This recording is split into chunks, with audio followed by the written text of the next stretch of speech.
Hello students.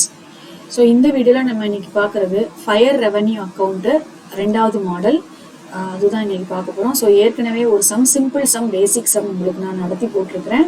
So description பாக்ஸில் அந்த insurance பிளேலிஸ்ட்டுக்கான லிங்கையும் நான் உங்களுக்கு அட்டாச் பண்ணுறேன். ரைட்டு. ஸோ இதில் ரெண்டு விஷயம் நம்ம பார்க்க போகிறோம். ப்ரொவிஷன் ஃபார் அன்எக்ஸ்பயர்ட் ரிஸ்கோடைய ட்ரீட்மெண்ட், இதில் அடிஷ்னல் ரிசர்வ் கொடுத்துருந்தா நம்ம என்ன பண்ணுறது அப்படிங்கிறது நம்ம இப்போ பார்ப்போம். So from the following particulars relating to ABC insurance company limited prepare fire revenue account for the year ending 31/3/2005. சரிங்களா? So fire revenue account prepare பண்ண சொல்லியிருக்காங்க. So you are required to provide for additional reserve for unexpired risk at 1% of the net premium in addition to the opening balance. சரிங்களா? இந்த வார்த்தையை கொஞ்சம் நீங்க கவனிக்கணும். You are required to provide for additional reserve, அதாவது ஏற்கனவே opening balance additional reserve வந்து கணக்குல இருக்கு, இது கூட சேர்த்து 1% ரிசர்வ் வந்து கிரியேட் பண்ண சொல்லியிருக்கிறாங்க. ஸோ இது வந்து சம்ல கொடுத்துருக்கக்கூடிய அட்ஜஸ்ட்மெண்ட். யூஸ்வலா ரிசர்வ் ஃபார் அன்எக்ஸ்பயர்ட் ரிஸ்க் அப்படிங்கிறது நம்ம வந்து எப்பயுமே 50% for fire insurance, 100% for marine insurance நம்ம ப்ரொவைட் பண்ணுவோம். சரியா? ஸோ அது வந்து நெட் ப்ரீமியம்ல நம்ம வந்து என்ன செய்வோம் அப்படின்னா நம்ம அட்ஜஸ்ட் பண்ணுவோம். ஸோ அது எப்படி செய்யறது அப்படிங்கிறத நம்ம பார்க்கலாம். ஸோ ஃபர்ஸ்ட் வந்து பார்த்தீங்கன்னா கிளைம்ஸ் பெய்டு. ஸோ யூஸ்வலா கிளைம்ஸ் வந்து நம்ம வந்து ரெண்டாவது ஷெடியூல்ல போடுவோம். ரைட்டா? So claims outstanding, opening outstanding இருக்கு, claims intimated but not accepted and paid, closing outstanding, claims intimated and accepted and not paid, இது ரெண்டுமே அவுட்ஸ்டாண்டிங் தான், ரெண்டுமே க்ளோசிங் அவுட்ஸ்டாண்டிங், கரண்ட் இயர் அவுட்ஸ்டாண்டிங்னு நம்ம வச்சுக்கலாம். ஸோ கரண்ட் இயர் அவுட்ஸ்டாண்டிங்கை நம்ம எப்பயுமே ஆட் பண்ணணும். லாஸ்ட் இயர் அவுட்ஸ்டாண்டிங், அதாவது 1/4/2004 இருக்கு இல்லையா, அது வந்து லாஸ்ட் இயர் அவுட்ஸ்டாண்டிங், அதை வந்து நம்ம என்ன செய்யணும் அப்படின்னா லெஸ் பண்ணணும். ஸோ கிளைம்ஸை பொறுத்த வரைக்கும் ரெண்டு கரண்ட் இயர் அவுட்ஸ்டாண்டிங்கும் நீ என்ன பண்றீங்க அப்படின்னா ஆட் பண்றீங்க. அந்த கிளைம்ஸ் அவுட்ஸ்டாண்டிங் இருக்கு இல்லையா 1/4/2004, அதை நீங்க லெஸ் பண்றீங்க, நோட் பண்ணி வச்சுக்கோங்க. அடுத்தது commission on reinsurance accepted, commission on reinsurance அக்செப்டடை ஆட் பண்ணி சீடடை நம்ம லெஸ் பண்ணுவோம். சரியா? ரீஇன்சூரன்ஸ் அக்செப்டட் வந்து 5,000 இருக்கு, கமிஷன் ஆன் ரீஇன்சூரன்ஸ் சீடட் வந்து 10,000 இருக்கு. ஸோ இதை ஆட் பண்ணி 5,000 ஆட் பண்ணி 10,000 நம்ம லெஸ் பண்ணிடுவோம். ரைட்? எக்ஸ்பென்சஸ் ஆஃப் மேனேஜ்மெண்ட் வந்து 4th ஷெடியூல்ல நம்ம போடுவோம். Bonus and deduction of premium வந்து லெட்ஜர் பேலன்ஸா நம்ம கொடுக்கறதுனால இதையுமே நம்ம எக்ஸ்பென்சஸாவே கன்சிடர் பண்ணி இது கூடயே சேர்த்து 4th ஷெடியூல்லே நம்ம போட்டுடலாம். ரைட்டா? ஸோ பிரீமியம்ஸ் ரிசீவ்டு வந்து ஷெடியூல் நம்பர் 1. ரீஇன்சூரன்ஸ் பிரீமியம் வந்து பிரீமியம் ரிசீவ்டோட நம்ம லெஸ் பண்ணக்கூடிய ஒரு ஐட்டம். அடுத்தது பாத்தீங்கன்னா கமிஷன் நான் சொன்னேன் இல்லையா, கமிஷன் ஆன் ரீஇன்சூரன்ஸ் அக்செப்டடை ஆட் பண்ணணும், கமிஷன் ஆன் ரீஇன்சூரன்ஸ் சீடடை வந்து லெஸ் பண்ணணும். சரியா? அப்புறம் இங்க பாருங்க, இதுதான் சம்ல உள்ள main adjustment. Provision for unexpired risk 1/4/2000, sorry கொஞ்சம் பிரிண்டிங் மிஸ்டேக் இருக்குது, ஒரே ஒரு நிமிஷம் அதை கரெக்ட் பண்ணிட்டு வரேன். Provision for unexpired risk 2004.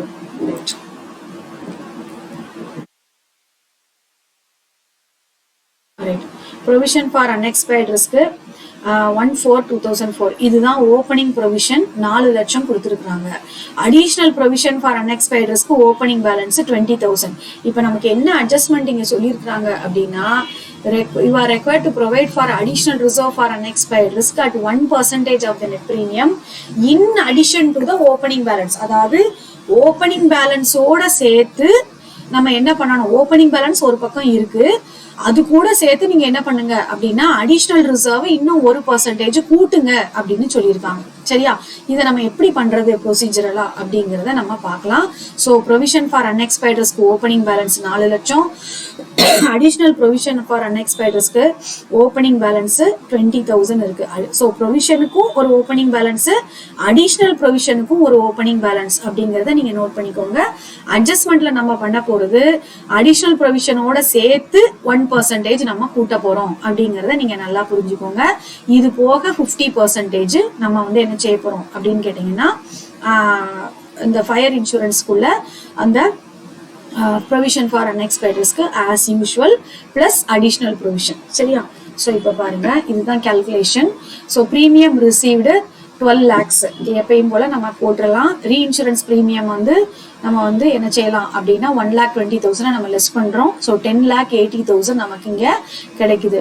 இப்போ நம்ம என்ன சொல்லியிருக்கிறேன் அப்படின்னா additional provision for unexpired risk on 1/4/2004 இருக்கு. provision for unexpired risk on 1/4/2000 இருக்கு. ஸோ அடிஷ்னலா நம்ம அட்ஜஸ்ட்மெண்ட்ல வேற ப்ரொவிஷன்ஸ் வந்து கிரியேட் பண்ண போறோம். அப்போ வந்து உங்களுக்கு எப்படி வரும் அப்படின்னு கேட்டீங்கன்னா changes in provision for adjustment in changes in provision for unexpired risk தான் நீங்க எழுதணும். ஏன்னா புதுசா நீங்க ப்ரொவிஷன் கிரியேட் பண்ணல, ஏற்கனவே இருக்கிற ப்ரொவிஷனை நீங்க அட்ஜஸ்ட் பண்றீங்க. சரியா?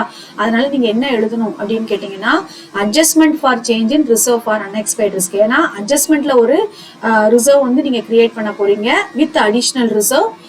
ஏற்கனவே சம்ல வந்து ஒரு அன்எக்ஸ்பைர்ட் ரிஸ்க் இருக்கு. ஸோ ரெண்டையும் நீங்க கம்பேரிசன் பண்ணணும். ஒன்னு ஓப்பனிங் வேல்யூ, இன்னொன்னு க்ளோசிங் வேல்யூ. சரியா? So adjustment for change in reserve for unexpired risk 31/3/2005. ரைட்டா? இப்போ இதுல 50% ஆஃப் 10,80,000, 50% ஆஃப் 10,80,000ங்கிறது நியூ ப்ரொவிஷன். இப்போ உள்ள நம்ம நியூ ப்ரொவிஷன் வந்து நீங்க அது சம்ல சொல்லியிருக்கணும்னு கிடையாது. சம்ல சொன்னாலும் சொல்லாட்டாலும் அந்த 50% வந்து நம்ம பண்ணதான் செய்வோம். சரியா? ஸோ 10,80,000 தான் உங்களுக்கு நெட் ப்ரீமியம் அமௌண்ட். எப்பயுமே ப்ரீமியம் கூட ரீஇன்சூரன்ஸ் ப்ரீமியம் இருந்துச்சுன்னா அதை லெஸ் பண்ணிட்டு தான் நீங்க ப்ரொவிஷன் வந்து என்ன செய்யணும் அப்படின்னா கண்டுபிடிக்கணும். சரியா? ஸோ 10,80,000 இன்ட்டு 50/100 போட்டீங்கன்னா 5,40,000 வரும். இந்த 5,40,000 கூட 1% ரிசர்வ் வந்து நீங்க என்ன பண்ணணும் அப்படின்னா அடிஷ்னல் ப்ரொவிஷன் வந்து நீங்க கிரியேட் பண்றீங்க. நல்லா கவனிச்சுக்கோங்க. Additional reserve with opening balance அப்படின்னு தான் சொல்லியிருக்கு. ஸோ அந்த ஓப்பனிங் பேலன்ஸ்ல உள்ள அந்த 20,000 நீங்க சேர்த்துக்கணும். சரியா? ஸோ புதுசா நம்ம கிரியேட் பண்ணல, ஏற்கனவே இருக்கக்கூடிய அடிஷ்னல் ப்ரொவிஷனோட நமக்கு என்ன செய்ய சொல்லியிருக்கிறாங்க 1% கூட்ட சொல்லியிருக்கிறாங்க அப்படிங்கறத நீங்க நல்லா ஞாபகம் வச்சுக்கோங்க. ஏன் நம்ம இந்த 20,000 சேர்க்கிறோம் அப்படிங்கிறது, ஏற்கனவே 20,000 அடிஷ்னல் ப்ரொவிஷன் கணக்குல இருக்கு. ஸோ அடிஷ்னல் ப்ரொவிஷனோட 1% நம்ம சேர்க்கிறோம். அதனாலதான் இந்த 10,80,000 1% கண்டுபிடிச்சு 20,000 நம்ம ஆட் பண்றோம். ரைட்டா? நான் திருப்பி ஒரு தடவை சொல்றேன்.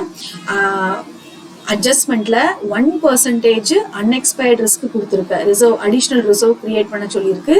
இது வந்து எதுக்கு அப்படின்னா in addition to the opening balance அப்படின்னு கொடுத்துருக்கு. அப்போ ஓப்பனிங் பேலன்ஸ் இருக்கிறது போக மீதி 1% சேர்த்து நம்ம என்ன செய்யணும் அப்படின்னா கால்குலேட் பண்ணணும்னு அர்த்தம். அதுக்குன்னு 1% மட்டும் கால்குலேட் பண்ணி ஆட் பண்ண சொல்லல, 1% பிளஸ் அடிஷனல் ப்ரொவிஷன் அப்படிங்கிறத புரிஞ்சுக்கோங்க.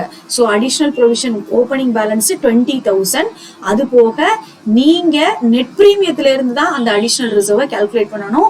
அந்த நெட் பிரீமியத்துல இருந்து கால்குலேட் பண்ண அந்த 1% கால்குலேட் பண்ணீங்க அப்படின்னா உங்களுக்கு 10,800 வரும். அந்த 10,800 20,000 ஆட் பண்ணீங்கன்னா உங்களுக்கு 30,800 வரும். எப்பயுமே ப்ரொவிஷன்ஸ் கிரியேட் பண்ணும்பொழுது அடிஷனல் ரிசர்வுக்குலாம் ப்ரொவிஷன் கிரியேட் பண்ணும்போது நெட் பிரீமியத்துல இருந்து தான் 1%, 10% எவ்வளவு சம்பளம் கொடுத்துருக்காங்களோ அதை நீங்க பண்ணிட்டு மறக்காம பழைய ப்ரொவிஷனையும் சேர்த்துருங்க. ரைட்டா? ஸோ இது ஒரு அட்ஜஸ்ட்மெண்ட். இப்போ 5,40,000 50%க்கு நீங்க கண்டுபிடிச்சிருக்கீங்க. Plus additional reserve plus 1% premium 30,800. இந்த ரெண்டையும் ஆட் பண்ணி வச்சுக்கோங்க. ரைட்? இது வந்து க்ளோசிங் இதுக்குள்ளது.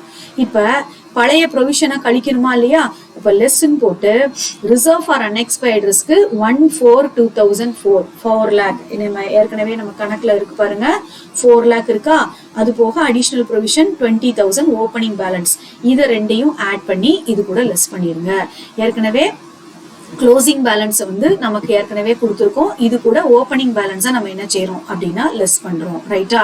ஸோ இப்போ நீங்க கம்பேர் பண்ண வேண்டியது ஆரோ மூவ் அது பாருங்க 5,70,800 4,20,000. ஸோ இதுதான் க்ளோசிங் பேலன்ஸ்.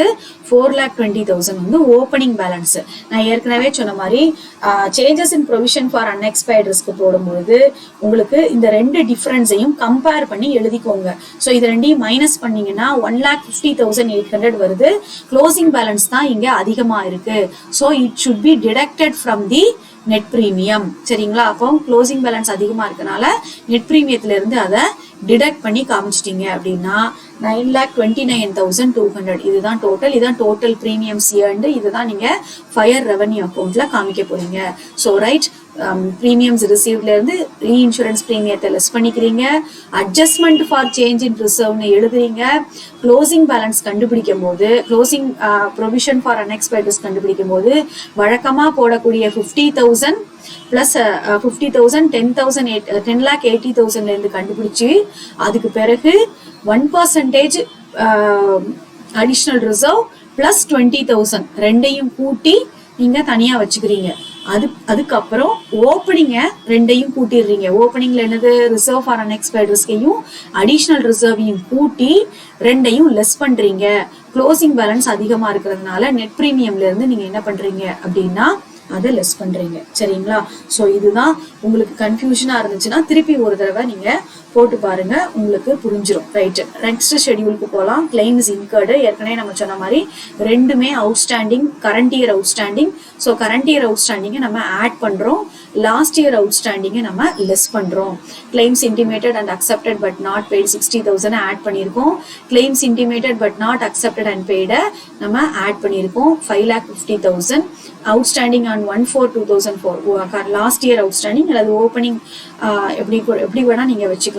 இது வந்து இதை லெஸ் பண்ணிட்டு நமக்கு வெளியில கிடைக்கக்கூடிய அமௌண்ட் 5,10,000. நெக்ஸ்ட் ஷெடியூல் வந்து commission on reinsurance accepted add பண்ணணும், கமிஷன் ஆன் ரீஇன்சூரன்ஸ் சீடடை வந்து நம்ம லெஸ் பண்ணணும். ஸோ அதுதான் அந்த லெஸ் பண்ணி போட்டிருக்கிற அமௌண்ட். 2 lakhல இருந்து 5,000 ஆட் பண்ணியிருக்கிறேன், 10,000 கழிச்சிருக்கிறேன். ஆப்ரேட்டிங் எக்ஸ்பென்சஸ்ல எக்ஸ்பென்சஸ் ஆஃப் மேனேஜ்மெண்ட்டையும் போனஸ் அண்ட் ரிடக்ஷன் ஆஃப் ப்ரீமியத்தையும் நம்ம ஆட் பண்ணியிருக்கோம். Bonus and reduction of premium வந்து நமக்கு லெட்ஜர் பேலன்ஸா வந்ததுனால நம்ம இங்க எக்ஸ்பென்சஸாவே கன்சிடர் பண்ணிட்டோம். ஸோ எல்லா ஷெடியூலும் நம்ம போட்டு முடிச்சாச்சு. இப்போ நம்ம என்ன பண்ணலாம் அப்படின்னு கேட்டீங்கன்னா நம்ம வந்து இதுக்கு போயிடலாம், ரெவென்யூ அக்கௌண்ட்டுக்கு போயிடலாம். Fire revenue account of ABC limited for the year ended 31/3/2005. Premiums earned as it is நம்ம ஷெடியூல்ல வந்த டோட்டலை அப்படியே போடுறோம். 9,29,200. Profit on sale redemption of investment கிடையாது, அதர் இன்கம்ஸ் கிடையாது, இன்ட்ரெஸ்ட் டிவிடெண்ட்ஸ் அண்ட் ரெண்ட் எல்லாம் கிடையாது. ஸோ டோட்டல் ஏ நமக்கு இதுதான் 9,29,200 தான்.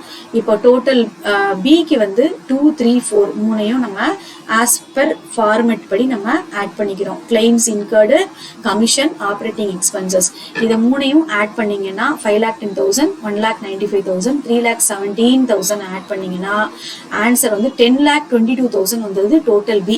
So the total B exceeds the total A. A minus B total வந்துக்கும் போது நமக்கு வந்து மைனஸ், அதாவது எக்ஸ்பென்சஸ் வந்து கூடுதலாக வரதுனால ஆன்சர் வந்து மைனஸ்ல வரும். அப்ப அது வந்து ஆப்ரேட்டிங் லாஸ். சரிங்களா?